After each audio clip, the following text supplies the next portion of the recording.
3 days before I was due back at Wright-Patterson Air Force Base. I found myself standing on the front porch of a quiet farmhouse in southern Indiana, staring at an elderly woman whose expression had suddenly drained of color. She clutched the edge of the open door, studying me as though I'd just said something impossible. After several long seconds, she whispered, almost to herself, "Who told you my son was planning to get married?" The question caught me completely off guard. "I'm sorry," I replied, forcing a polite smile. "My name is Natalie Brooks. I'm Ryan Collins' fiancé." She didn't answer. Instead, her eyes searched my face with a mixture of fear and disbelief before she glanced over her shoulder, checking whether anyone else inside the house could hear. The silence stretched on so long that I noticed the breeze rustling through the maple trees across the road and the distant hum of a tractor somewhere beyond the fields. She stepped aside. "You'd better come in." The knot in my stomach tightened before I even crossed the doorway. "My name is Natalie Brooks. I'm 43 years old, and I've spent the last 2 decades serving as a procurement officer in the United States Air Force." Most people have no idea what procurement officers actually do. My job has always been making sure aircraft crews, maintenance teams, and deployed personnel receive the equipment, supplies, and resources they need exactly when they're needed. It isn't glamorous work, but after enough overseas deployments, you learn that overlooking one tiny detail can create enormous consequences. Ironically, while I'd spent years catching problems before they became disasters, I completely failed to notice the biggest warning signs in my own personal life. I had recently returned from a 6-month assignment in Germany. 3 weeks of leave had passed far too quickly, and in only a few days I'd be reporting back for my next assignment, instead of enjoying that precious time with my 16-year-old daughter, Sophie. I was driving across state lines to finally meet the parents of the man I intended to marry. I met Ryan Collins, age 51, about a year and a half earlier during a charity fundraiser for military veterans in Louisville. He wasn't loud. He never dominated conversations or tried to impress everyone in the room. He simply listened. After spending years surrounded by officers and contractors who constantly competed for attention, his quiet confidence felt refreshing. Ryan owned a successful commercial property maintenance company that serviced office buildings throughout Kentucky and Tennessee, attended church regularly. He volunteered with veterans. More importantly, Sophie genuinely liked him. That mattered more to me than anything else. Following my divorce nearly 9 years earlier, I'd promised myself I would never introduce another man into my daughter's life unless I believed he deserved to be there. Believed Ryan did. There was only one thing that had always bothered me: parents. Whenever I suggested meeting them, there was always another excuse. They're visiting relatives. My father's not feeling well. They're private people. They don't really enjoy company. Every explanation sounded reasonable on its own. They should have raised alarms. Instead, I ignored them. When we finally chose an October wedding date, I casually asked whether his parents would attend. Ryan barely looked up from his coffee. "They probably won't." He shrugged with a small laugh. "They've never liked weddings." I laughed too. Looking back, I wasn't laughing because I believed him. I was laughing because believing him was easier than asking more questions. 3 days before returning to base, I couldn't ignore that uneasy feeling anymore. I told Ryan that Sophie and I were spending the day shopping. Instead, I entered an address he'd mentioned months earlier into my GPS. Nearly 2 hours later, I found myself driving through quiet farming communities, where diners still advertised homemade pie on handwritten chalkboards. The Collins family home looked nothing like I'd imagined. No security gate, no luxury vehicles, just a modest brick house surrounded by trimmed hedges with an American flag hanging beside the porch. Warm, ordinary, peaceful, nothing. about it hinted that my entire future was about to unravel. The elderly woman standing before me still hadn't taken her eyes off me. Finally, she spoke. Again, are you absolutely certain you're talking about my son, Ryan Collins? Inside, the house smelled faintly of fresh coffee and lemon furniture polish. Everything was spotless. Furniture had clearly been there for years, but was lovingly cared for. Family photographs covered one wall. School, portraits, fishing trips, mornings, graduation ceremonies. Ryan appeared in many of them. Growing older from one picture to the next immediately stood out. Every photograph was old. There wasn't a single recent picture. None of us together, no engagement photo, not even the casual selfie Sophie had snapped of Ryan and me during a football game months earlier. An older man slowly stood from his recliner near the window. Margaret, he asked quietly, who's here? She closed the front door before answering. Thomas, this is Natalie Brooks. I smiled politely and extended my hand. I'm Ryan's fiancé. The man stopped walking. He looked at his wife, then back at me. Our Ryan? For a brief moment, my mind searched desperately for harmless explanations. Then, maybe there'd been some family disagreement. They simply hadn't spoken recently.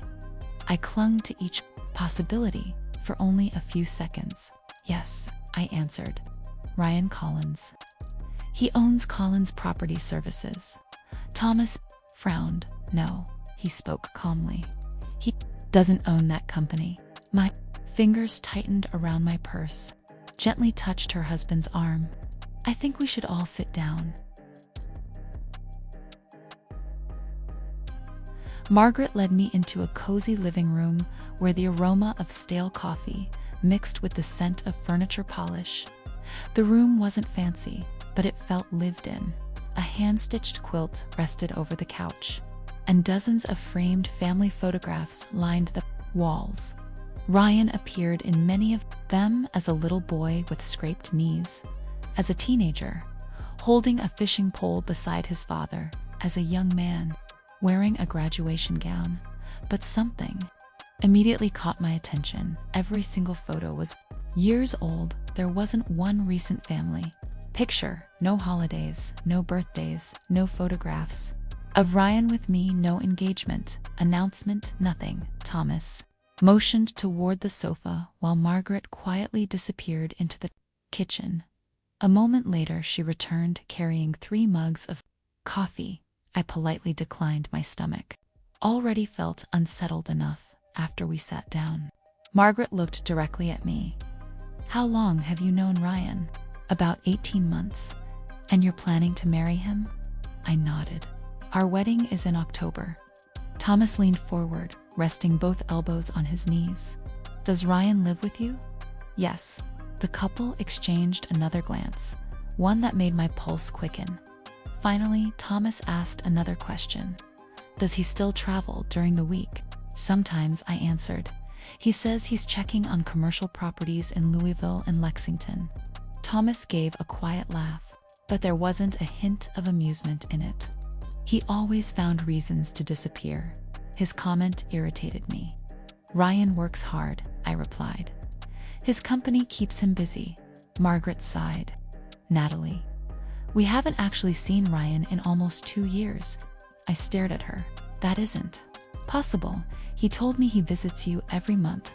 She slowly shook her head. No, he calls. Occasionally, and usually only when he wants something, Thomas added quietly. Most of the time, it's money. The room suddenly felt much smaller. I searched their faces for any sign that this was some terrible misunderstanding. What about holidays? What about birthdays? Margaret's eyes filled with sadness. He stopped coming. Thomas stood and walked toward the fireplace. He picked up an old framed wedding photograph before returning to the coffee table. Without saying a word, he handed it to me. The moment I looked down, my chest tightened. Ryan stood smiling in a dark suit with one arm around a beautiful brunette wearing a white wedding gown. I frowned. I know he was married before, That's Olivia, right? Margaret answered softly.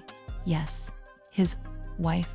The way she emphasized that last word made my heartbeats stumble. I looked from the photograph to her. You mean my understanding was that they divorced years ago. Neither of them spoke. The silence itself became the answer. Thomas finally broke it. We honestly don't know if they ever divorced. I felt as though the floor had shifted beneath me. He told me everything was finalized over 10 years ago. Margaret folded her hands together. He told us the same thing. Thomas looked toward the photograph again. But after a while, we stopped believing much of what Ryan said. I stood so abruptly that my knee bumped the coffee table, causing a bowl of peppermints to rattle loudly. I think I should leave. Margaret immediately stood. Natalie. She gently caught my sleeve before I reached the front door. If Ryan calls you tonight, her voice barely rose above a whisper. Please, don't tell him you came here. I turned back. Why? She looked toward the quiet road outside the window. Because the moment he realizes you're asking questions, he'll start changing his answers. The drive home passed in complete silence. Never turned on the radio, the GPS announced. Exits I barely heard. My thoughts kept replaying every conversation Ryan and I had ever shared, every excuse, every story, every promise. Maybe he and his parents had become estranged. Maybe old family wounds explained everything. Maybe the wedding photo was decades old and the divorce paperwork simply hadn't been discussed. I wanted an explanation, any explanation, because the alternative was too painful to consider.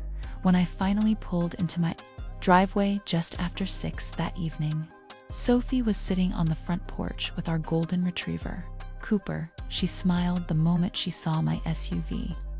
Shopping took longer than expected. I forced a smile.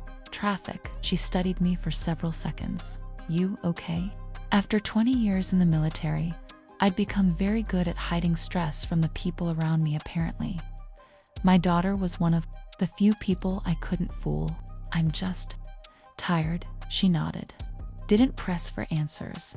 That was something I'd always admired about Sophie. She somehow knew the difference between someone who needed questions and someone who simply needed time. Around 8 o'clock, my phone rang. Ryan. I stared at his name on the screen before finally answering. Hey. His voice sounded normal. Almost. How was your day? Fine. There was a brief pause. Then he asked, you stayed around town today? My grip tightened round the phone. Why? Oh, he laughed lightly.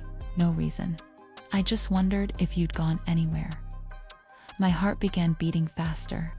I took Sophie shopping. Where? The question came almost instantly. Nashville. Several seconds passed before he spoke again. Sounds expensive.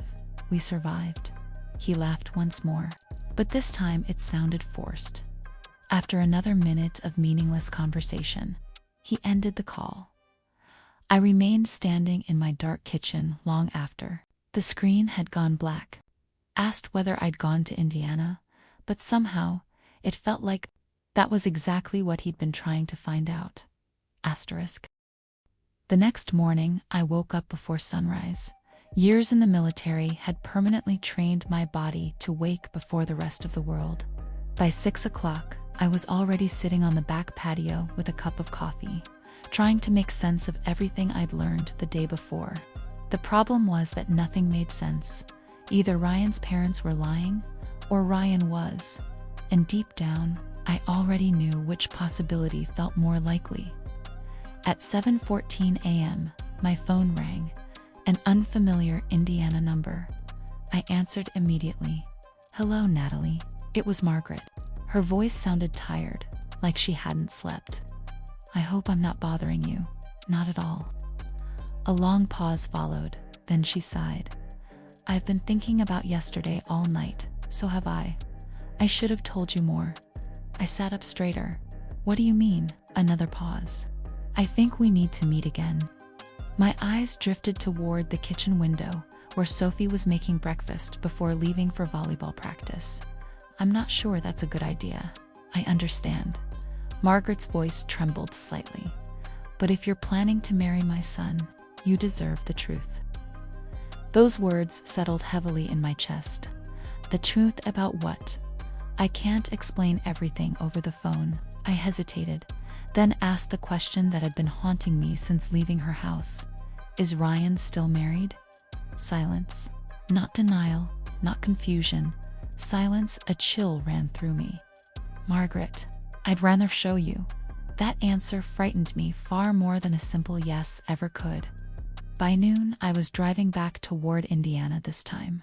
I wasn't nervous. I was angry, not explosive anger. The quieter kind. The kind that builds when your instincts tell you something is seriously wrong. Margaret was already waiting on the porch when I arrived. She looked exhausted, as though she'd aged years overnight. Inside, Thomas was sitting in the dining room. But something was different. The table had been completely cleared. No decorations, no blossom, no family photos. Instead, the entire surface was covered with folders, envelopes, paperwork, photographs, and neatly organized stacks of documents. It looked less like a dining room and more like evidence. Margaret pulled out a chair. We prayed we'd never have to show this to anyone. She slid a folder across the table, toward me. Before I opened it, she placed both hands on top of it. Natalie. I looked up. Our son hasn't just lied to you. She swallowed hard. He's been lying to everyone for years. For several seconds, I simply stared at the folder. I've delivered difficult news before. I've watched military. Families receive phone calls that changed their lives forever. Sometimes your mind recognizes danger before your heart is ready to face it. That's how this felt. Margaret gently pushed the folder closer. You need to see it. I finally opened it. The very first document was a marriage certificate. Ryan Collins. Olivia Carter. Married on June 11, 2011. My eyes immediately lifted toward Margaret. People get divorced. They do, Thomas answered quietly. Margaret slid another document across the table. This is why we kept everything. I picked it up. It was a court filing. I scanned the first page, then the second. Then my eyes locked onto a single sentence. Petition dismissed due to failure to appear. I read it again and again, certain I had misunderstood. No final divorce decree was ever issued, Margaret said softly. I looked up. Are you saying they were never legally divorced? We searched for years, Thomas replied. We never found another filing. My mouth suddenly felt dry, but Ryan told me the divorce was finalized over a decade ago. Margaret gave a sad smile. He told us that too. The next folder contained photographs, dozens of them at first glance. They looked completely harmless.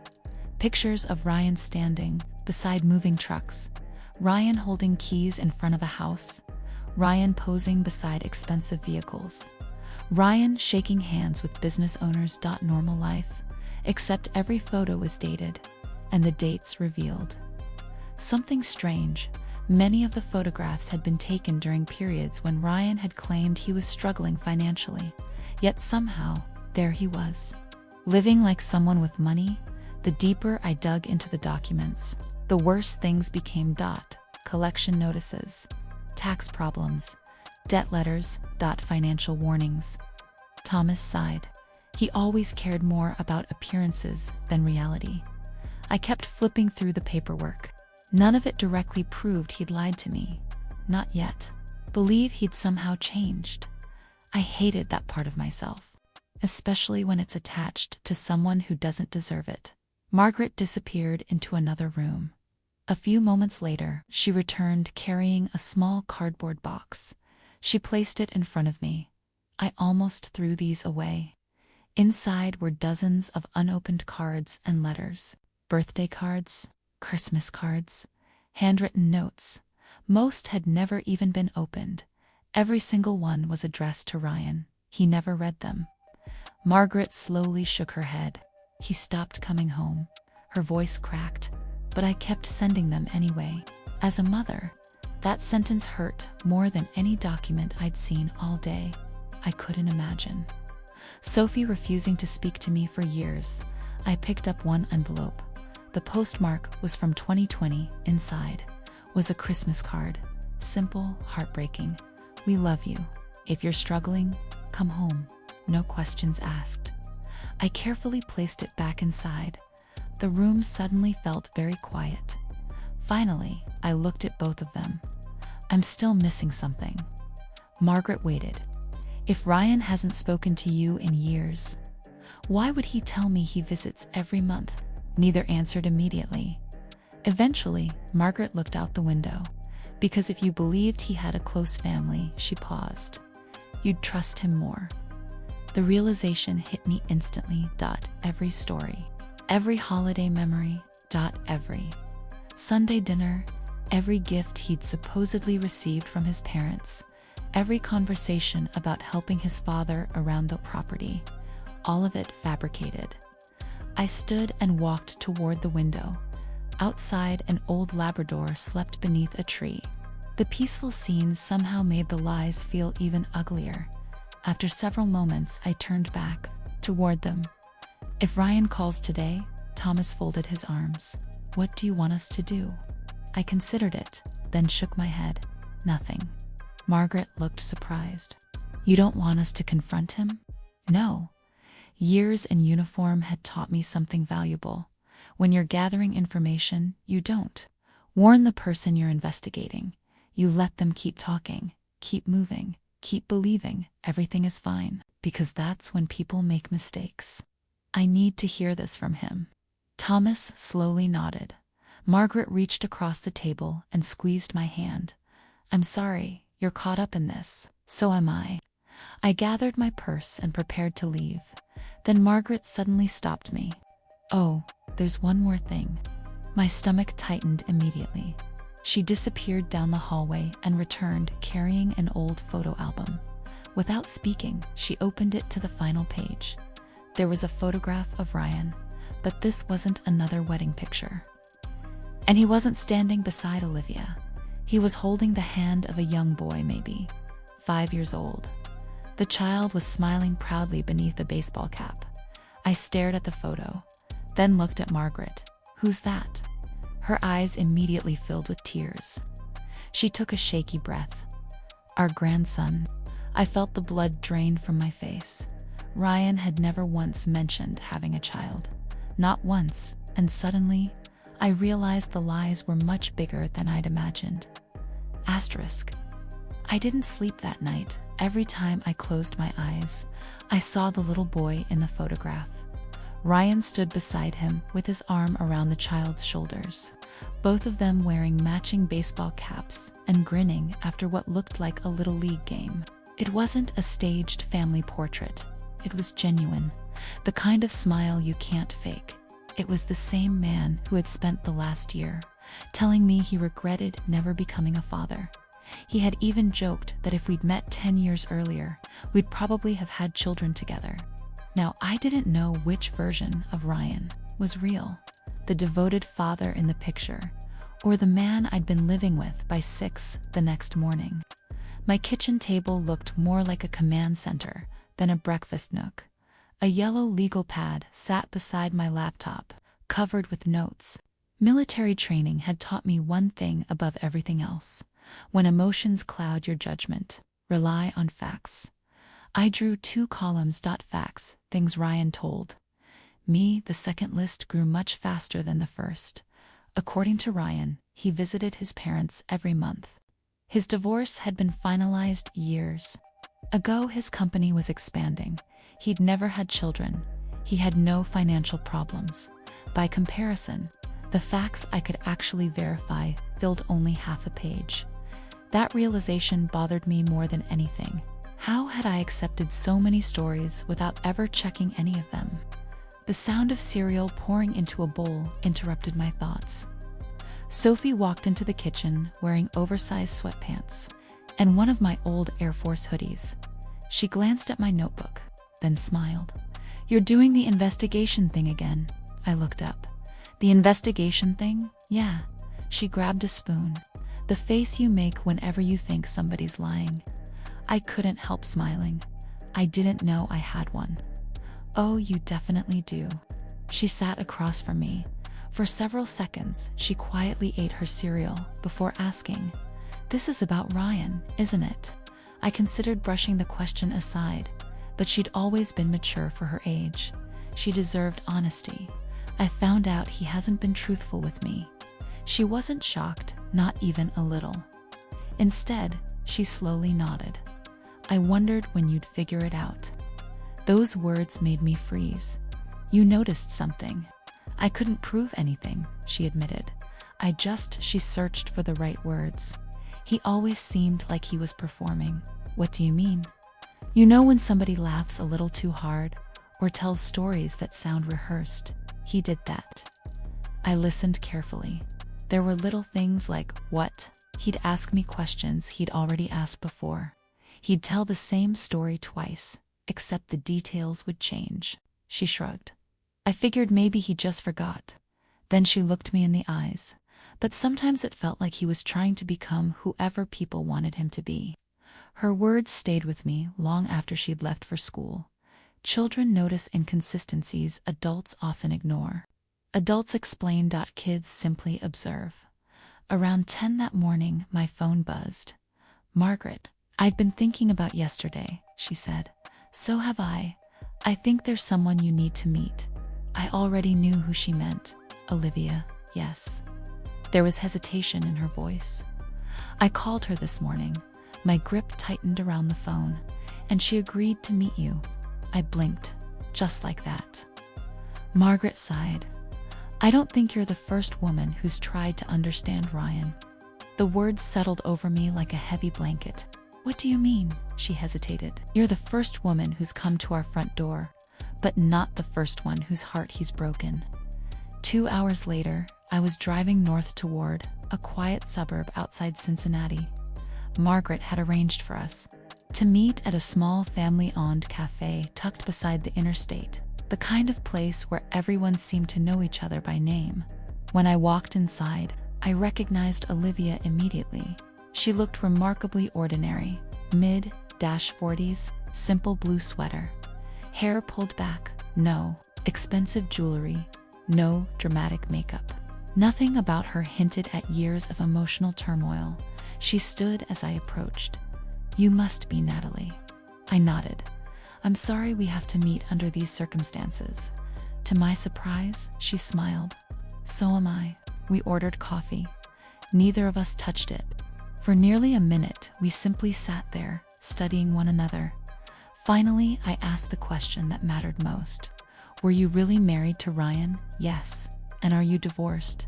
Olivia let out a weary laugh. I wish the answer were that simple. She reached into her handbag and placed a slim folder on the table. "I've learned to keep copies." Inside were court records, marriage documents, and the exact same dismissed divorce petition Margaret had shown me. She watched me read them before quietly speaking. "I spent years trying to understand why Ryan kept doing this." "Doing what?" She folded her hands. "Finding women who believed in him." My stomach tightened. "So, there were others." She nodded. "I know of at least 3. The number stunned me. 3 you, myself. A woman in Louisville who invested nearly $60,000 into a business Ryan claimed he was starting." She paused. "And another woman in Indianapolis. She contacted me online 4 years ago." I leaned back in the booth. "So he just..." I struggled to finish the sentence. "He changes cities. He changes jobs. He changes the story." Olivia nodded. "But the ending is always the same." I stared out the cafe window. The realization hit harder than anything I'd heard so far. If I hadn't driven to Margaret's house, if I'd ignored that uneasy feeling, Ryan would have become my husband. He would have become Sophie's stepfather. Our lives would have been tied to his forever. Olivia gently reached across the table. "This isn't your fault." I looked down. I've spent 20 years assessing risks. I teach younger officers how to recognize problems before they become disasters. And somehow, I couldn't see what was happening inside my own home. She smiled sadly. That's because you weren't looking for a criminal. You were looking for someone to love. There was nothing I could say to that, because she was right. As we prepared to leave, Olivia handed me a folded sheet of paper. What's this? My notes. I unfolded it. It contained names, phone numbers, dates, addresses, small details connected to years of Ryan's lies. I started writing everything down after I realized no one believed me. I always hoped I'd never have to use it. I carefully folded the paper and slipped it into my purse as I walked toward my car. One thought kept repeating itself. This was no longer about discovering whether Ryan had lied. That question had already been answered. Now the only thing left to uncover was how much damage he'd actually caused. The drive back to Clarksville felt different this time. When I'd left Margaret's house the day before, I was desperate to prove Ryan innocent. I wasn't looking for innocence. I was looking for facts. By the time I pulled into my driveway, I'd made one decision. Ryan couldn't know that anything had changed. Not yet. If he realized I was asking questions, every answer from that point forward would be carefully rehearsed. I needed the truth before he had time to rewrite it. Ryan called. His voice sounded relaxed, comfortable, the same warm tone that had first drawn me to him. Hey, beautiful, I smiled automatically. Hi, miss me? A little, he chuckled. I've been thinking about what? Our wedding. What about it? I don't want to wait until October. I remained silent. I think we should move it up. I frowned. Why? I've waited long enough. The answer came almost instantly. It sounded prepared, like he'd already practiced saying it. I laughed softly. What's the rush? I just don't want to waste any more time. The conversation drifted to lighter topics. Dinner, weekend plans, church, then. Just before hanging up, he casually asked, You've been pretty busy lately, I guess. What have you been doing? I looked out the kitchen window. Oh, just running errands. There was a tiny pause. No trips. No, you haven't left town. I smiled to myself. There it was again. On me, he was checking whether I knew something. We met for lunch at our favorite cafe. Ryan arrived, carrying a bouquet of yellow lilies, my favorite flowers. A month earlier, they would have melted my heart. Wonder how many women had received the exact same bouquet. He kissed my cheek before sitting down. You look tired. I didn't sleep well. Wedding stress. You could say that. He reached across the table and squeezed my hand. We'll get through it. His smile looked genuine. That was the unsettling part. Extraordinary liar. Or he'd convinced himself his lies were true. Halfway through lunch, I decided to test him. I stirred my iced tea. So, when was the last time you visited your parents? For the first time since we'd met, Ryan hesitated. His smile faded for only a fraction of a second. About 3 weeks ago. I nodded casually. How are they doing? They're good. What did you guys do? Oh, he shrugged. Dad and I fixed part of the fence. I kept my face perfectly neutral. Inside, something shattered. Thomas had told me his bad knee hadn't allowed him to repair that fence in over a year. Didn't even know enough about his own father's life to invent a believable lie. Continued eating as though nothing had happened. Meanwhile, I quietly added another confirmed lie to my growing list. Smiled, I laughed. I looked at wedding venues. I discussed flower arrangements. I tasted cake samples. I answered Ryan's texts with heart emojis.2. Him, everything appeared perfectly normal. What he didn't know was that nearly every evening after work, I was meeting someone connected to his past. Margaret, Thomas, Olivia, sometimes all three. Each meeting uncovered Another missing piece, another inconsistency, another lie. The picture grew darker every day. One evening, Margaret handed me a worn notebook. I found this while cleaning. Inside were years of handwritten notes. Dates Ryan had borrowed money, promises he'd never kept, numbers that had suddenly stopped working, business ideas that disappeared overnight. Notebook wasn't written out of anger. It was written by a mother desperately trying to understand her own son. She smiled sadly. I kept hoping one day I'd find something that explained him. Did you? She slowly shook her head. No. A few days later, Olivia invited me to her home. She carried another storage box out from the garage. I've never shown anyone this. Inside were greeting cards, old photographs, receipts, copies of emails, even handwritten letters Ryan had mailed during the early years of their marriage. As I read them, something became obvious. Ryan had always known exactly what people wanted to hear. Every letter was filled with promises. I'm changing, I'll make it right. I'll never lie again. Different years, different circumstances. Exactly the same words. Olivia watched my expression. He always promised tomorrow would be different. Was it? She gave a bitter smile. No. One Saturday morning, I met with my older brother, David. After 28 years as a state investigator, he'd developed instincts almost as sharp as mine. He listened without interrupting, while I spread every document across his dining room table: marriage records, financial, notices, photographs, notebook, Olivia's files. He leaned back in his chair. So, what are you going to do? I honestly don't know. He smiled. I think you do. I looked at him.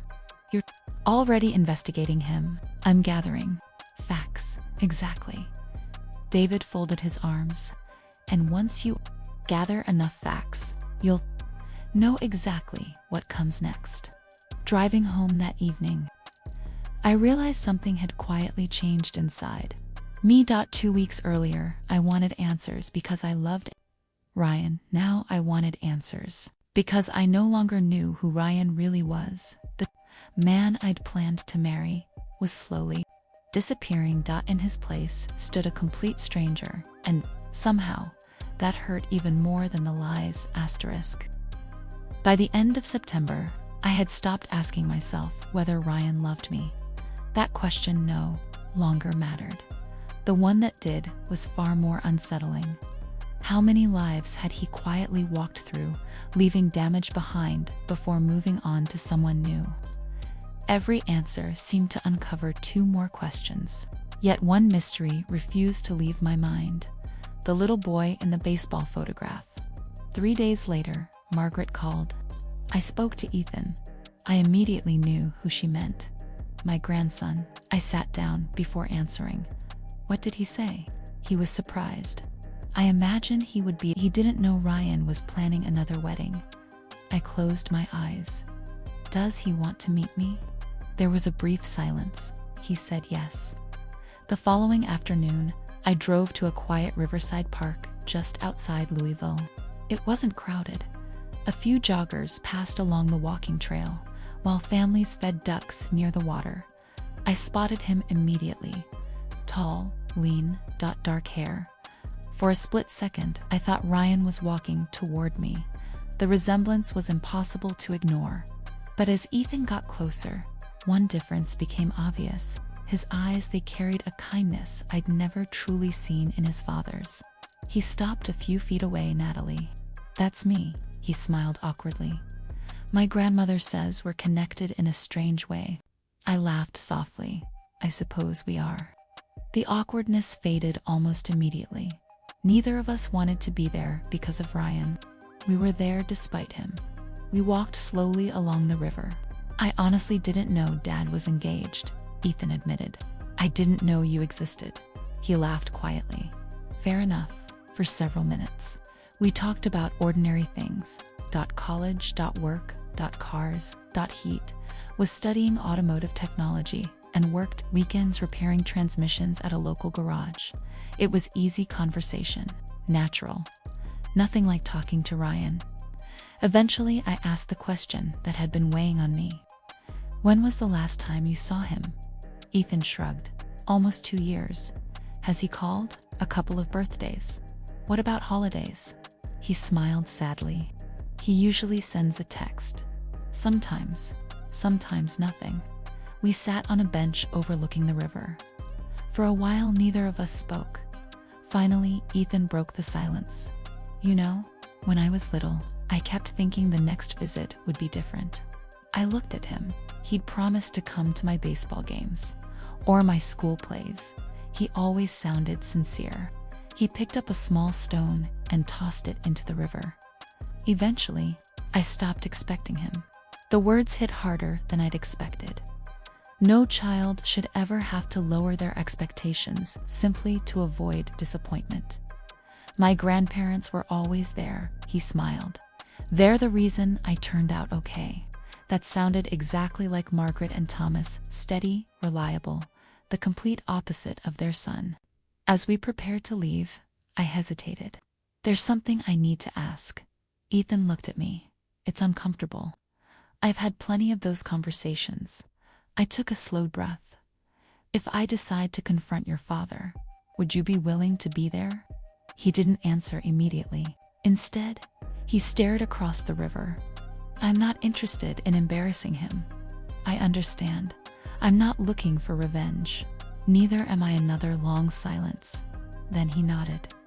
If my being there helps stop him from hurting someone else, I'll come. Those words carried no anger, only exhaustion. Driving home, I couldn't stop thinking about the people Ryan had left behind. Margaret, Thomas, Olivia, Ethan. Each of them had lost something. Different. Trust, time, money, childhood, family. And now he had almost added Sophie and me to that list. Not because of one mistake, but because deception had become part of who he was. The following evening, Ryan stopped by my house carrying takeout from my favorite Italian restaurant. He looked happier than he'd been in weeks. You've seemed more relaxed lately, he said while setting dinner on the table. Have I? I think wedding planning finally stopped stressing you out. I smiled. Maybe. He poured 2 glasses of iced tea. I finalized the guest list today. Oh, I even talked to the church. Everything's set. I nodded as though nothing felt unusual. You're taking care of everything. I trust you. He smiled proudly. I just want it to be perfect. For a split second, I almost felt sorry for him, because he genuinely believed everything was going according to plan. He had no idea that nearly every important person from his past now knew about me, or that I'd met each of them. That night, after Ryan left, my phone buzzed. It was David. I've been thinking about what? You've collected enough information. I don't think so. He disagreed. You've already confirmed the pattern. The question isn't whether he's lying. It's what you're planning to do with the truth. His words stayed with me long after the call ended, because he was right. The investigation was almost over. Soon I'd have to make a decision. Confront Ryan privately, walk away without another word, or expose everything he'd spent years hiding, for the first time since. This nightmare began. I realized the next move belonged to me. The following Monday, life returned to its normal routine, at least on the surface. I went to work, attended meetings, answered emails, reviewed procurement contracts to everyone around me. I was the same calm officer I'd always been, but beneath that calm exterior, another operation was quietly unfolding. Only this one wasn't part of my military career. It was personal that evening. David introduced me to an attorney he trusted. Her name was Rachel Morgan. She had spent nearly 20 years handling fraud and family law cases. Rachel didn't interrupt while I explained everything. The photographs, records. Olivia, Margaret and Thomas, Ethan. The financial documents. Every lie I had uncovered. When I finally finished, she closed her notebook. "You've done something most people don't." I frowned. "What's that?" "You documented instead of reacting." She leaned forward. "That gives you options." "What kind of options?" "If Ryan knowingly misrepresented his marital status." She paused. "And if there are financial victims, there could be legal consequences beyond a broken engagement." Hadn't even considered that until then. My focus had been entirely emotional. Rachel was looking at it differently. Patterns, evidence, intent. She organized everything into neat folders. One labeled family records, another labeled financial documents, a third labeled witness statements. When she finished, she looked at me. "Do you intend to confront him?" "I don't know," she nodded. "Whatever you decide, don't do it while you're angry." "Why?" "Because angry people stop listening. They interrupt, they accuse. The person they're confronting immediately becomes defensive." She closed the final folder. "If you want the truth, let him keep talking." Driving home, I replayed those words. Let him keep talking. The advice sounded strangely familiar. Interviews worked the same way. The more comfortable someone felt, volunteered. Maybe that explained why Ryan had become increasingly relaxed over the past few weeks. Accepted that confidence was making him careless. A few nights later, Ryan invited Sophie and me to dinner.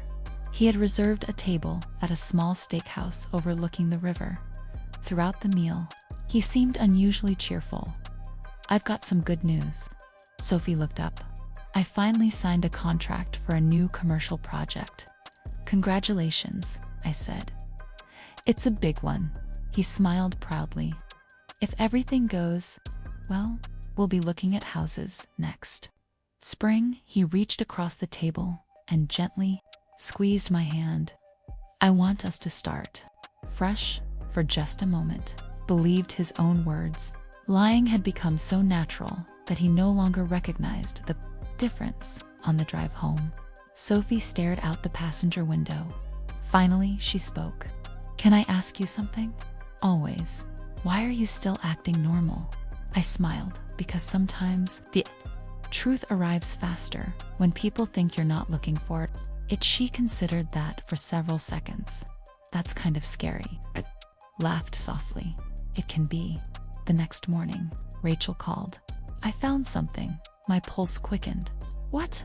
I searched civil records in 3 counties. There are 2 additional lawsuits involving Ryan. One involves unpaid business loans. The other alleges investment fraud. Neither case had reached a final judgment, but together they revealed something important. The pattern wasn't limited to relationships. Different stories to different people for years. That evening, I met Margaret and Thomas again. Rachel joined us by video call. The atmosphere felt surprisingly calm. No one talked about revenge. No one talked about embarrassment. Summarized everything we'd gathered. "We have enough evidence to establish a consistent pattern of deception." Thomas folded his arms. "So what happens now?" Rachel looked directly into the camera. "Now we stop chasing more evidence. We already know who he is." The room fell silent. Continued.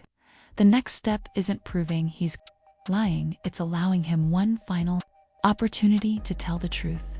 On the drive home, rain began tapping softly against my windshield. For weeks, I'd imagined this moment differently. I'd pictured shouting, arguments, tears. Instead, I felt strangely peaceful because I finally understood something. I wasn't trying to destroy Ryan. His own decisions had already done that. To become another person who quietly walked away without exposing the truth. As I pulled into my driveway, my phone buzzed. A message from Ryan. "I can't wait to marry you." 3 more weeks. I stared at the screen for a long time, then typed only 3 words. "Me too." I hit send. Not because I believed them, anymore, but because the final chapter of Ryan Collins' carefully constructed life had already begun. Weeks leading up to the wedding passed with almost unsettling normalcy. Ryan became even more attentive than before. He texted me every morning. He called every evening. He talked endlessly about our future. Some nights, he browsed real estate listings, while we sat on the couch, pointing at kitchens he liked, or backyards where he imagined Sophie hosting graduation parties one day. Watching him plan a future built on lies was one of the hardest things I'd ever done. There were moments when he looked completely sincere, moments when I caught myself wondering if I'd imagined everything. Then I'd remember the unopened Christmas cards, the dismissed divorce filing. Ethan waiting alone at baseball games, and the doubt disappeared. One Friday afternoon, Ryan arrived carrying a small velvet box. I couldn't wait until the wedding. He placed it in my hands. Inside was a beautiful silver watch. Simple, elegant, exactly the style I liked. I wanted you to have it now. I smiled warmly. It's beautiful. Do you like it? I love it. I leaned over and kissed his cheek. For just a second, guilt crept into my chest. But because part of me still mourned the man I had believed he was, the next day, I met Rachel at her office. She had organized every document into chronological order. She slid a binder across the desk. If this ends publicly, don't let emotions lead the conversation. What should the facts? She tapped the binder. Facts don't argue. They don't exaggerate. They don't lose their temper. They simply exist. I nodded. So what happens if he denies everything? Rachel smiled faintly. Then he denies it, and then we let the evidence answer for him. Meanwhile, Margaret called almost every evening to discuss Ryan, to discuss life. She asked about Sophie. She shared old family recipes. Sometimes we'd spend 20 minutes talking about nothing important at all. It struck me one night that I'd grown closer to Ryan's mother in 6 weeks than he had in 6 years. Families are strange that way. Sometimes love survives, even when trust doesn't. A week before the ceremony, Ethan called. I've been thinking about the wedding. Yeah, you still want me there? If you're comfortable, I am. He hesitated. I don't want him humiliated. Neither do I. He searched for the words. I want him to stop pretending none of us exist. His voice carried no anger, only years of disappointment. I understand. The final planning meeting took place at my house. Rachel sat at one end of the dining table. David leaned against the kitchen counter with a notebook. Margaret and Thomas arrived together. Olivia came a few minutes later carrying homemade cookies that no one remembered to eat. It looked less like a legal strategy meeting and more like family gathering after Sunday church. Rachel opened her folder. Let's go over everything one last time. No raised voices, no dramatic speeches, just careful planning. If Ryan realizes something is wrong before the ceremony, Rachel explained, he'll leave. So everyone acts normally. Thomas nodded. I can do that. Margaret smiled nervously. I've waited years. I can wait one more week. Rachel turned toward me. And you? I answered without hesitation. I'll walk down that aisle. The room fell silent, not because anyone doubted me, because everyone understood what that would cost. That night, Ryan called. I've got everything ready for next Saturday. Everything. The church confirmed. The caterer confirmed. I even picked up our marriage license paperwork. For one brief second, my heart skipped. Marriage license. A document requiring both parties to certify information under oath. The irony wasn't lost on me. You've been busy. I just want our day to be perfect. I closed my eyes. So do I. The morning before the wedding arrived faster than I expected. The church buzzed with volunteers decorating pews with white flowers. Funds from work sent congratulations. Neighbors dropped off gifts. Everything looked exactly like the beginning of a happy ending. Ryan stopped by the house. Around noon, he looked relaxed. Confident, almost relieved. I can't believe tomorrow's the day. Neither can I, he smiled. This is going to be the best day of our lives. I studied him carefully. There wasn't the slightest hint that he suspected anything. No nervousness, no hesitation. No fear, only confidence. The confidence of a man who believed every chapter of his story was still under his control. As he hugged me goodbye, he whispered, "I'll see you at the altar." I watched him drive away until his truck disappeared around the corner. Only then did I take a slow breath. Tomorrow wasn't the beginning of our marriage. It was the end of every lie. Ryan had spent years building, and for the first time since this nightmare began, I wasn't afraid. I was ready, asterisk. The morning of the wedding dawned clear and unusually cool. For early October, by 9 o'clock, the parking lot of Riverside Community Church was already filling with cars, friends from the air, forced neighbors, Ryan's single quotes as co-workers, members of the congregation. Laughter echoed through the fellowship hall as volunteers arranged flowers and placed programs on each pew. To every guest walking through those doors, it looked like an ordinary wedding. No one suspected they were about to witness something entirely different. I stood alone in the bridal suite, staring into the mirror. My dress was elegant but simple. Long ivory sleeves, a modest train, exactly the kind of dress I'd always imagined wearing. Sophie stepped behind me and carefully adjusted my veil. "You look beautiful," I smiled. "Thank you." She met my eyes in the mirror. "You still have time." I knew exactly what she meant. "If you want to walk away, we can." I turned toward her. "I've thought about that. So why aren't we?" I reached for her hand. "Because walking away protects me." She listened quietly. "But it doesn't protect the next woman." Those words settled between us. Finally, Sophie nodded. "I'm proud of you." The lump in my throat became almost impossible to swallow. No military award, no promotion, had ever meant as much as hearing those 4 words from my daughter. At precisely 11 o'clock, the wedding coordinator knocked softly on the door. "It's time." I took one long breath. This wasn't the walk I'd imagined 18 months earlier. Back then, I believed I was walking toward a new beginning. Now, I was walking toward the truth. The sanctuary was nearly full. Soft piano music drifted through the room. Guests smiled as they stood. Ryan waited at the altar, wearing a navy blue suit tailored specifically for the occasion. When our eyes met, he smiled exactly the way he had the night we first met. Confident, warm, completely unaware. For the briefest moment, I mourned the future. I'd believed we were going to share. Then I remembered the people sitting quietly outside this room. People whose lives had been forever changed by the same man now waiting for me. I straightened my shoulders and started walking.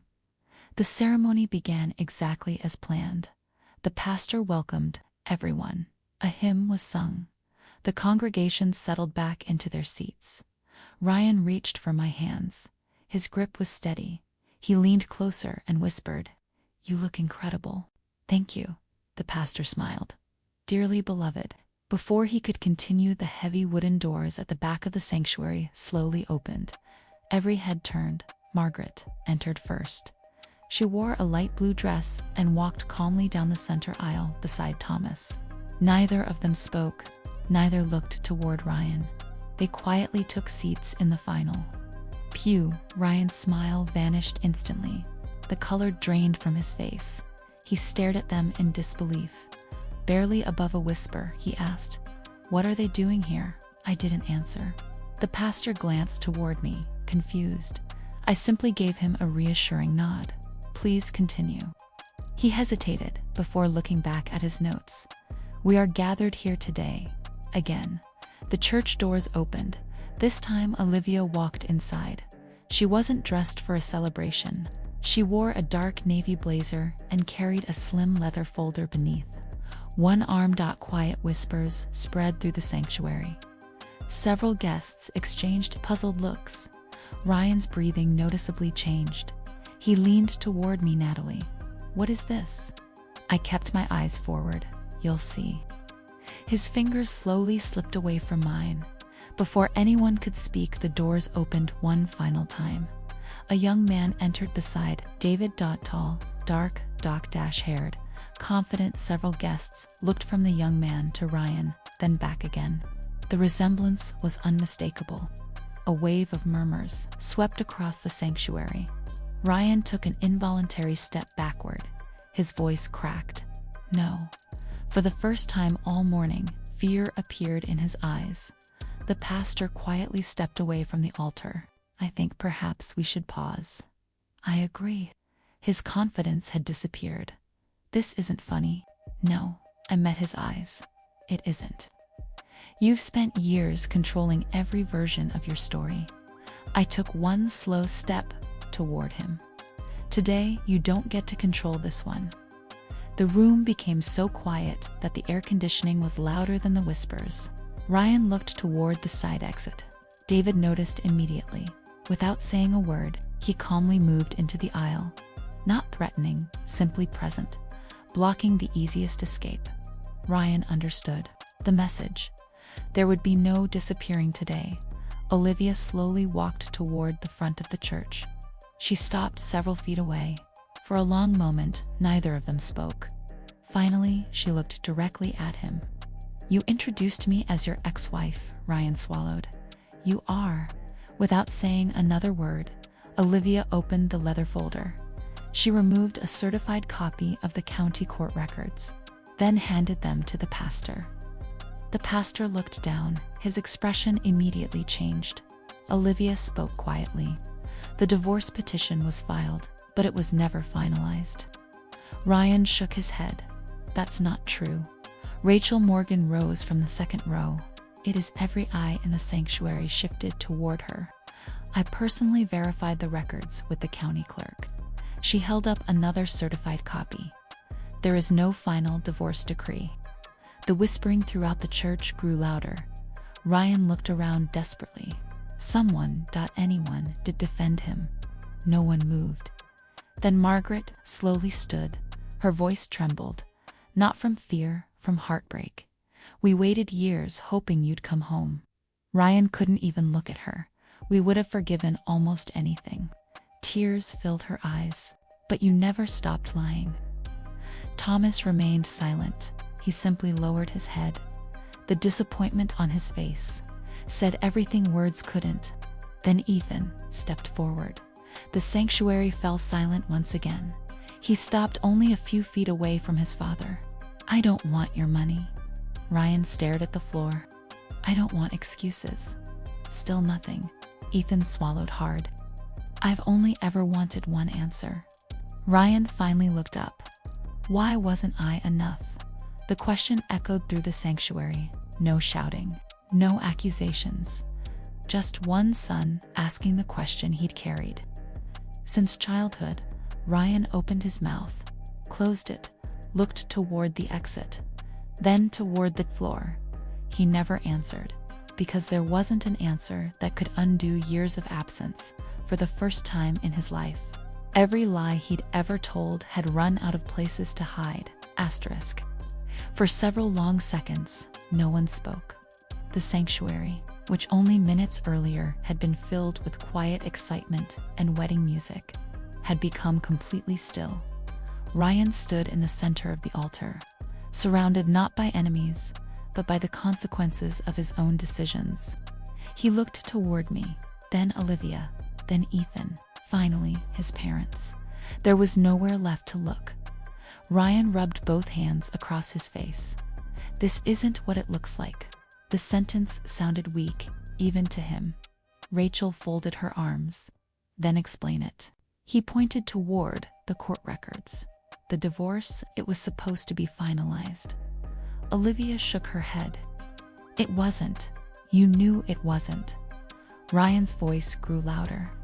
My attorney handled everything. Rachel calmly answered. I contacted that attorney yesterday. Ryan froze. Your case was closed because you stopped responding. The color disappeared from his face. Guests began whispering among themselves. Several people quietly left their seats, uncertain whether they should stay. The pastor remained near the front, saying nothing. This wasn't his battle. It never had been. Ryan looked at me again. "Natalie, I can explain." I nodded. "I'd like you to." He hesitated, then sighed. "I didn't tell you about Olivia because I knew you'd leave, probably. I didn't tell you about Ethan because..." His voice trailed off. I didn't know how. Ethan let out a quiet laugh. "No, you just didn't want the responsibility." Ryan opened his mouth. Nothing came out. For the first time since I'd met him, Ryan looked exactly what he was. Not confident, not charming, not in control, just tired. A man who had spent years keeping different versions of his life separated, only to watch them collide in a single room. "I loved you." His eyes met mine. "I still do." I believed he meant it, in his own way. But love built on deception isn't love someone else can safely trust. "It's possible to love someone," I said quietly, "and still lie to them every single day." He lowered his head. "I never wanted this." "No," I agreed. "You just never wanted the truth." Margaret slowly walked toward her son.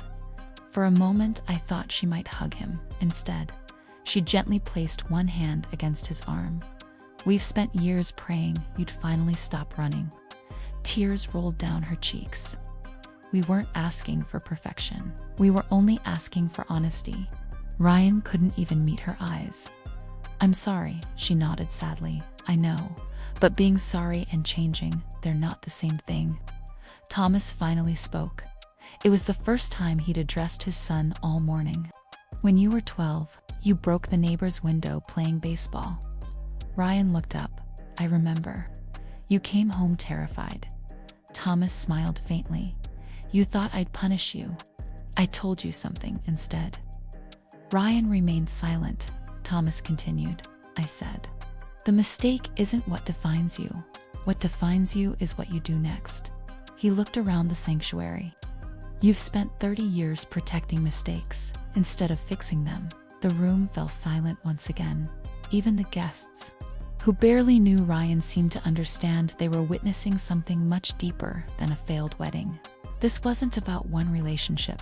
It was about years of choices, finally catching up to the person who made them. Ryan slowly turned toward Ethan. "I know I wasn't a good father." Ethan answered honestly. "No, you weren't. But that's not what hurt the most." Ryan frowned. "What do you mean?" "You kept promising you'd come back. You kept making me believe next time would be different." He took a slow breath. "If you'd simply admitted you didn't want to be a dad, I would have stopped waiting." Several people quietly wiped away tears. Not because the words were dramatic, because they were true. Ryan looked at Olivia. "I'm sorry." She nodded politely. "I accepted that apology years ago." He seemed confused. "But forgiveness," she continued, "doesn't erase consequences." Finally, everyone looked toward me. I removed the engagement ring from my finger. For a second, I simply held it. It represented 18 months of hope, plans, dreams, conversations about a future that would never happen. I placed it gently in Ryan's hand. "I'm not giving this back because I hate you." His eyes filled with tears. "I'm giving it back because I finally respect myself enough to walk away." No one applauded. No one celebrated. Real life rarely ends that way. The pastor quietly stepped forward. "I think today's ceremony has reached its conclusion." There were soft murmurs throughout the sanctuary as guests slowly began leaving. Some hugged Margaret. Others spoke briefly with Olivia. Many simply walked out in silence, unsure what to say. Outside, the afternoon sun had broken through the clouds. Sophie slipped her hand into mine. "You okay?" I looked back once, toward the church doors. Ryan remained inside with his parents. For the first time in years, they were finally talking, really talking. Whether anything would change after today, I didn't know. That decision belonged to him, not to me. A month later, life felt surprisingly peaceful. The wedding gifts had been returned. The dress had been donated to a charity that helped military brides. I accepted a new assignment that would take me to Colorado. Sophie was excited about the move. "It feels like a fresh start," she told me as we packed boxes. She was right. Some endings don't leave you broken, they leave you free. A week before we moved, I received one final letter. It was from Margaret. Inside was a single photograph. It showed four people sitting together on the porch of the old farmhouse. Margaret.Thomas.Ethan.and Ryan. No smiles.no. Celebration.just. For people beginning the slow work of rebuilding. Something that should never have been broken.